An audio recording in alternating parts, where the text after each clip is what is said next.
പക്ഷേ ഹിന്ദു മതത്തിൻ്റെ അഭിജാത മുഖമായി ഇന്ന് നിലനിൽക്കുന്നത് വൈദിക ബ്രാഹ്മണ മതമാണ്. ഈ വൈദിക ബ്രാഹ്മണ മതം വേദങ്ങളുടെ കാലം മുതൽ ഏതാണ്ട് BC 2000 മുതൽ തന്നെ, അല്ലെങ്കിൽ അതിന് തൊട്ട് പിന്നാലെ ഋഗ്വേദത്തെ BC 1500 പൊതുവെ കണക്കാക്കുന്നു. അതുമുതൽ ഇങ്ങോട്ട് നോക്കിയാൽ ബുദ്ധമതം വരെ വളരെ പ്രബലമായ ഒരു ശക്തിയായി യജ്ഞയാഗ പാരമ്പര്യങ്ങളിലും വർണ്ണധർമ്മങ്ങളിലും ജാതിബന്ധങ്ങളിലുമൊക്കെ അധിഷ്ഠിതമായ വൈദിക മതം നിലനിൽക്കുന്നു. ഈ വൈദിക മതത്തെ വെല്ലുവിളിച്ചിട്ടാണ് ബുദ്ധ-ജൈന മതങ്ങൾ ഉയരുന്നത്. BC 6-ാം ശതകം മുതൽ AD 4-5 നൂറ്റാണ്ടുകൾ വരെ ഇന്ത്യയിലെ അതിപ്രബലമായ സ്വാധീനം ബുദ്ധമതമാണ്.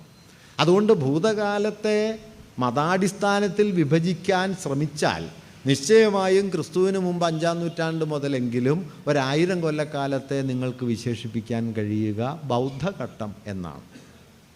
ബൗദ്ധഘട്ടമാണ്. കാരണം ബ്രാഹ്മണ മതത്തെ ഏതാണ്ട് വലിയ തോതിൽ പിന്തള്ളിക്കൊണ്ട് നമ്മുടെ ജീവിതത്തിൻ്റെ സൂക്ഷ്മത